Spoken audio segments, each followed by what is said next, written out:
Alhamdulillahil qail alladzina tatawaffahumul malaikatu tayyibina yaquluna salamun alaikum udkhulul jannah bima kuntum ta'malun. Surah An-Nahl ayat 32. Asyhadu an la ilaha illallah wahdahu la syarika lah wa asyhadu anna Muhammadan abduhu wa rasuluh. Allahumma salli wa sallim ala sayyidina Muhammad wa ala alihi wa ashabihi ajma'in. Amma ba'du fa ya ibadallah ittaqullah usikum wa iyaya bitaqwallah faqad fazal muttaqun. Qala Allah Ta'ala fi kitabihil aziz, ya ayyuhalladzina amanu ati'ullaha wa ati'ur rasula wa ulil amri minkum فَإِن تَنَازَعْتُمْ فِي شَيْءٍ فَرُدُّوهُ إِلَى اللَّهِ وَالرَّسُولِ إِن كُنتُمْ تُؤْمِنُونَ بِاللَّهِ وَالْيَوْمِ الْآخِرِ ذَلِكَ خَيْرٌ وَأَحْسَنُ تَأْوِيلًا. Surah An-Nisa ayat 59. Maksudnya, wahai orang yang beriman, taatlah kamu kepada Allah dan taatlah kamu kepada Rasulullah dan kepada ulil amri, yaitu orang yang berkuasa daripada kalangan kamu. Kemudian jika kamu berbantah-bantah, yaitu berselisihan dalam sesuatu perkara, maka hendaklah kamu mengembalikannya kepada kitab Allah, yaitu Al-Quran dan As-Sunnah Rasulnya.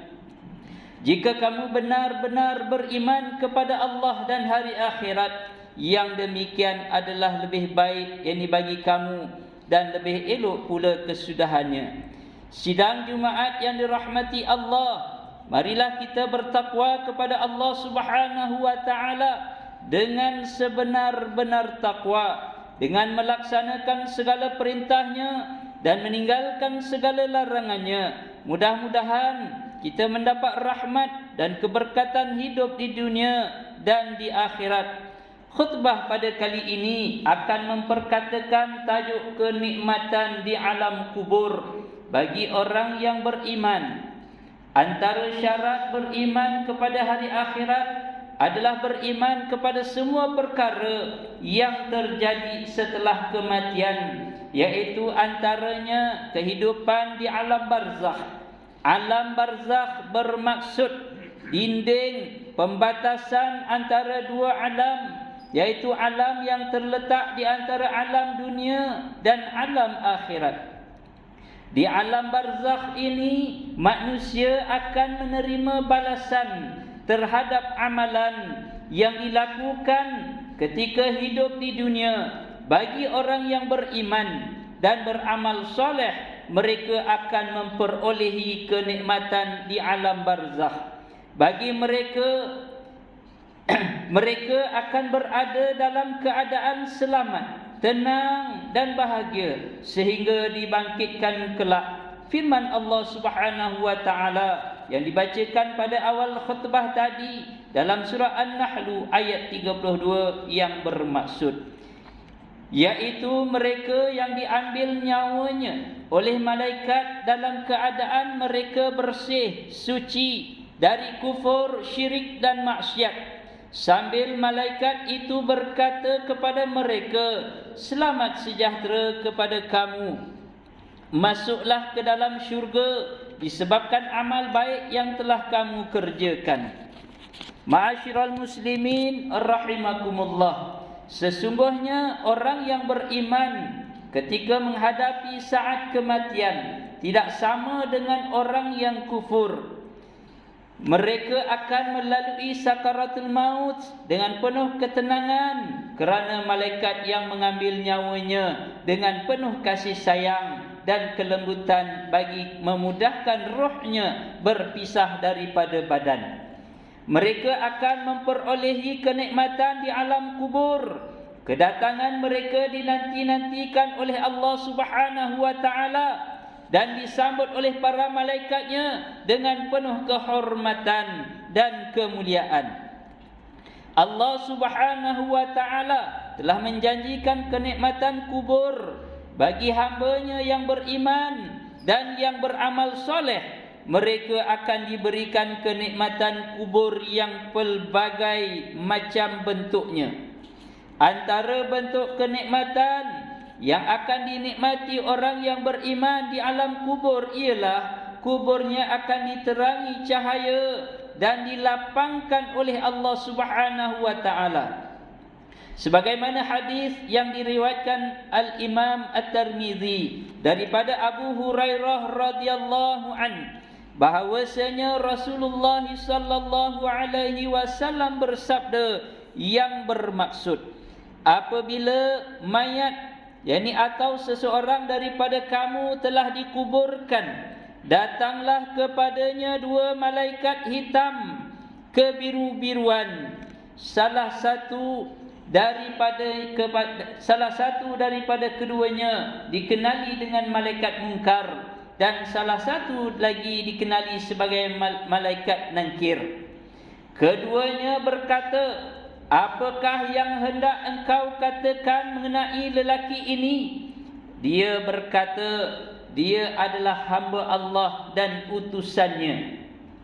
Aku bersaksi bahawa tiada Tuhan yang layak disembah selain Allah, dan aku bersaksi bahawa Muhammad itu adalah hamba-Nya dan utusannya. Keduanya berkata, sungguh kami telah tahu bahawa engkau akan mengatakan demikian itu. Kemudian dilapangkan baginya di dalam kuburnya sepanjang 70 hasta. Kemudian diberi cahaya baginya di dalamnya. Kemudian dikatakan kepadanya, tidurlah engkau. Sidang Jumaat yang dirahmati Allah sekalian. Seterusnya, kenikmatan kubur bagi orang yang beriman ialah setiap pagi dan petang akan diperlihatkan kepadanya di dalam kubur akan kedudukan tempatnya di syurga, sebagaimana hadis yang diriwayatkan oleh Al-Imam Al-Bukhari daripada Abdullah bin Amr radhiyallahu anhu, bahawasanya Rasulullah sallallahu alaihi wasallam bersabda yang bermaksud, setiap seorang daripada kamu apabila telah mati akan diperlihatkan kepadanya kedudukan tempatnya setiap pagi dan petang. Jika dia daripada ahli syurga, maka akan diperlihatkan seperti ahli syurga, dan jika dia ahli neraka, maka akan diperlihatkan seperti ahli neraka. Dikatakan kepadanya, inilah tempat sehingga dibangkitkan semula pada hari kiamat. Selain itu, orang yang beriman akan memperolehi wangian dan haruman daripada syurga, serta kuburnya diluaskan sejauh mata memandang. Dalam sebuah hadis yang diriwayatkan oleh Al-Imam Abu Daud daripada Al-Bara bin Azib radhiyallahu anhu, katanya, kami pernah bersama-sama Rasulullah sallallahu alaihi wasallam mengiringi jenazah seorang lelaki Ansar, sehinggalah kami sampai di kuburan dan menunggu disiapkan liang lahat. Rasulullah sallallahu alaihi wasallam duduk dan kami duduk di sekeliling baginda, seolah-olah di atas kepala kami ada burung. Pada tangan Rasulullah sallallahu alaihi wasallam terdapat satu tongkat yang dicucuk ke dalam tanah. Baginda Rasulullah sallallahu alaihi wasallam bersabda yang bermaksud, datang dua malaikat kepada roh dan duduk di sisi kedua-duanya bertanya, Siapakah Tuhan kamu? Lalu roh mukmin menjawab, Tuhanku ialah Allah. Mereka bertanya lagi, apakah agama kamu? Dia menjawab, agamaku Islam. Mereka bertanya lagi, siapakah orang ini? Siapakah orang ini yang dibangkitkan dalam kalangan kamu? Roh menjawab, dia ialah utusan Allah. Mereka bertanya lagi, bagaimana engkau mengetahuinya? Dia menjawab, aku membaca kitab Allah, lalu aku beriman dan mempercayainya. Lalu penyeru menyeru daripada langit, hamba-Ku benar, bentangkan untuknya syurga. Pakaikan ia dengan pakaian daripada syurga, bukakanlah pintu syurga untuknya. Dia pun mendapat wangian dan haruman syurga, serta kuburannya diluaskan sejauh mata memandang. Sidang Jumaat yang dirahmati Allah sekalian, hadis ini telah menjelaskan kepada kita bahawa kenikmatan di alam kubur adalah sesuatu perkara yang benar. Oleh itu, sebagai hamba Allah Subhanahu wa taala, kita perlu melakukan seberapa banyak kebaikan dalam kehidupan kita bagi mencapai kebahagiaan di alam kubur. Kita perlu merancang untuk mendapatkan pahala yang berterusan apabila kita sudah meninggal dunia nanti. Pahala yang berterusan ini boleh dimiliki antaranya dengan cara mengajak orang melakukan kebaikan dan ketaatan kepada Allah Subhanahu wa taala. Dalam sebuah hadis yang diriwayatkan oleh Al-Imam Al-Bukhari, bahawasanya Rasulullah sallallahu alaihi wasallam bersabda yang bermaksud, yang akan mengikuti mayat, yakni semasa dihantar ke tanah perkuburan, 3 perkara, iaitu kaum keluarganya, hartanya dan amalannya. 2 perkara akan pulang, yakni kembali ke rumah, iaitu keluarga dan harta. 1 sahaja yang tinggal, yang ikut bersamanya ke alam barzakh, iaitu amalannya. Sidang Jumaat yang dirahmati Allah sekalian, sebagai kesimpulan bagi mengakhiri khutbah pada kali ini, mimbar ingin mengingatkan para jemaah sekalian bahawa hari ke hari umur kita semakin berkurang dan ajal pula semakin dekat. Oleh itu, selagi Allah Subhanahu wa taala masih mengurniakan nikmat umur dan kehidupan ini, marilah kita bersegera melakukan amal ibadah kepada Allah Subhanahu wa taala sebanyak-banyaknya dan bertaubat atas dosa-dosa yang telah kita lakukan. Patuhilah perintahnya dan jauhilah segala larangannya, serta jadikan takwa sebaik-baik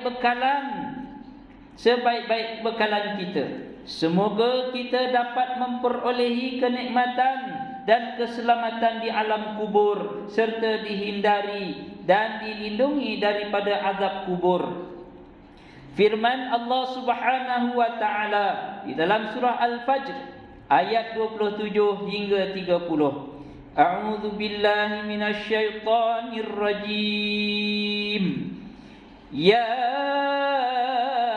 ayyatuhan nafsul mutmainnah, irji'i ila rabbiki radiyatan mardiyah, fadkhuli fi ibadi wadkhuli jannati. Maksudnya, setelah menerangkan akibat orang-orang yang tidak menghiraukan akhirat, Tuhan menyatakan bahawa orang-orang yang beriman dan beramal soleh akan disambut dengan kata-kata, wahai orang yang mempunyai jiwa yang sentiasa tenang, tetap dengan kepercayaan dan bawaan baiknya, kembalilah kepada Tuhanmu dengan keadaan engkau berpuas hati, yakni dengan segala nikmat yang diberikan.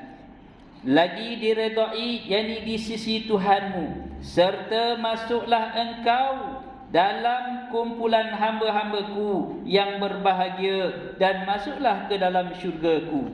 Barakallahu li wa lakum bil Qur'anil azim, wa nafa'ani wa iyyakum bima fihi minal ayati wa dzikril hakim, wa taqabbala minni wa minkum tilawatahu innahu huwas samiul alim. أقول قولي هذا وأستغفر الله العظيم لي ولكم ولسائر المسلمين والمسلمات والمؤمنين والمؤمنات فاستغفروه فيا فوز المستغفرين ويا نجاة التائبين. آمين يا ملك الطائعين ووفقنا لطاعتك أجمعين وتب علينا وعلى المسلمين واغفر ذنبي يكون أستغفر الله العظيم أستغفر الله.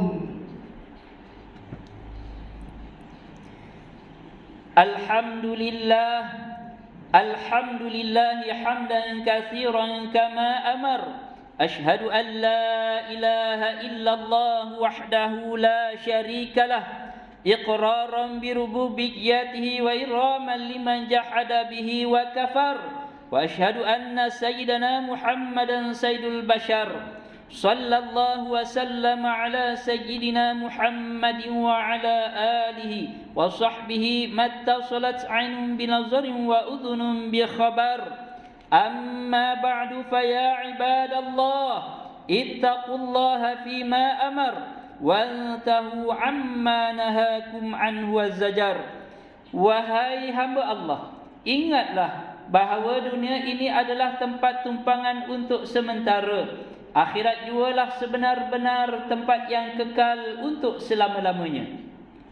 Oleh itu, marilah kita bertakwa kepada Allah Subhanahu wa taala untuk mendapatkan kebahagiaan serta menyelamatkan diri daripada siksaan api neraka. Allah Subhanahu wa taala berfirman di dalam surah Al-Ahzab ayat 56, Innallaha wa malaikatahu yusalluna 'alan nabi ya ayyuhalladzina amanu sallu 'alaihi wa sallimu taslima. Maksudnya, sesungguhnya Allah dan malaikatnya berselawat, yakni memberi segala penghormatan dan kebaikan kepada Nabi Muhammad sallallahu alaihi wasallam. Wahai orang yang beriman, berselawatlah kamu kepadanya serta ucapkanlah salam sejahtera dengan penghormatan yang sepenuhnya. Allahumma salli wa sallim ala sayyidina Muhammad wa ala ali sayyidina wa maulana Muhammad. Marilah kita bermohon kepada Allah Subhanahu wa taala, semoga Allah meridai khalifah-khalifah Rasulullah sallallahu alaihi wasallam, yaitu Sayyidina Abu Bakar As-Siddiq radhiyallahu an, Sayyidina Umar bin Al-Khattab radhiyallahu an, Sayyidina Uthman bin Affan radhiyallahu an, dan Sayyidina Ali bin Abi Talib radhiyallahu anhu, dan sahabat-sahabat baginda yang sama-sama berjuang menegakkan agama Allah yang maha suci ini radhiyallahu anhum. Seterusnya kepada bapa saudara junjungan kita Sayyidina Hamzah dan Sayyidina Abbas radhiyallahu anhuma, cucunda-cucunda baginda Sayyidina Hasan dan Sayyidina Husain radhiyallahu anhuma, putri-putri baginda Sayyidatuna Fatimah Az-Zahra dan lain-lainnya radhiyallahu anhun, isteri-isteri baginda Sayyidatuna Khadijah, Sayyidatuna Aisyah dan lain-lainnya radhiyallahu anhun, kepada sekalian keluarga, sahabat-sahabat, pengikut-pengikut sahabat radhiyallahu anhum, dan yang meneruti mereka itu dari semasa ke semasa hingga ke hari kiamat. Allahumma ighfir lil muslimina wal muslimat wal mu'minina wal mu'minat al ahya'i minhum wal amwat. Ya Allah, ampunkanlah sekalian kaum muslimin dan muslimat, mukminin dan mukminat, sama ada yang masih hidup ataupun yang telah meninggal dunia. Ya Allah, pelihara, lindungi, jauhi dan selamatkanlah apalah kiranya diri kami ini, zuriat keturunan kami, keluarga kami dan umat Islam keseluruhannya daripada apa jua bala dan bencana, wabak dan penyakit, segala mara bahaya, kesusahan dan keburukan. Ya Allah, kurniakan kemuliaan dan kesejahteraan kepada mereka yang berjihad dan menafkahkan hartanya ke jalan-Mu, seperti pembayar zakat, pewakaf dan seumpamanya. Ya Allah, peliharakanlah akidah kami yang berlandaskan akidah ahli sunnah wal jamaah, aliran al-asy'ariyah dan al-maturidiyah. Ya Allah, kurniakanlah taufik dan hidayah, kekuatan, kesejahteraan dan pertolongan kepada ketua-ketua negara Islam dan raja-rajanya, khasnya kepada Abdul Haris li syariatik As-Sultan Ibrahim Ibni Almarhum As-Sultan Iskandar, Sultan yang dipertuan bagi negeri dan jajahan Ta'alluq Johor Darul Ta'zim, kepada Raja Zari Sufia binti Almarhum Sultan Idris Shah Permaisuri Johor, Tengku Ismail Ibni Sultan Ibrahim Tengku Mahkota Johor, dan Cik Puan Besar Khalidah binti Bustamam, Paduka, putera-putera dan putrinya, kerabat-kerabat diraja dan rakyat sekalian. Allahumma izzal Islam wal muslimin wakhdhulil kafarata wa mubtadi'is sayyiati wal musyrikin wa kullaman huwa aduwwul lid-din. Allahumma farrij humumal muslimin wa qudid daina 'anil madinin wa ahsin khalasal masjunin. Waj'al hadzal balada aminan mutma'innan rakhiyan wa sa'ira biladil muslimin. Amin ya rabbal alamin. Allahumma kutubis salamah wal afiyata lana wa li'abidikal hujjaj wal ghuzati wal musafirin fi barrika wa bahrika wa jawwika min ummati Muhammadin ajma'in. Allahumma adkhilna wa dhurriyyatina wa usulana wa furu'ana al-jannata mal abrar. Ya Aziz, Ya Ghaffar, Ya Rabbal Alamin. Rabbana hab lana min azwajina wa dhurriyyatina qurrata 'ayun. Rabbana hab lana min azwajina wa dhurriyyatina qurrata 'ayun waj'alna lil muttaqina imama. Rabbana ighfir lana wa li ikhwanina alladhina sabaquna bil iman wa la taj'al fi qulubina ghillan lil ladzina amanu rabbana innaka ra'ufur rahim. Rabbana atina fid dunya hasanah wa fil akhirati hasanatan wa qina adzaban nar. Walhamdulillahi rabbil alamin. Ibadallah, innallaha ya'muru bil 'adli wal ihsan wa ita'i dzil qurba wa yanha 'anil fahsya'i wal munkari wal baghi ya'izukum la'allakum tadhakkarun. Fadhkurullaha al-'azima yadhkurukum washkuruhu 'ala ni'amihi yazidkum wa la dzikrullahi akbar wallahu ya'lamu ma tasna'un. Aqimus shalah. Allahu akbar.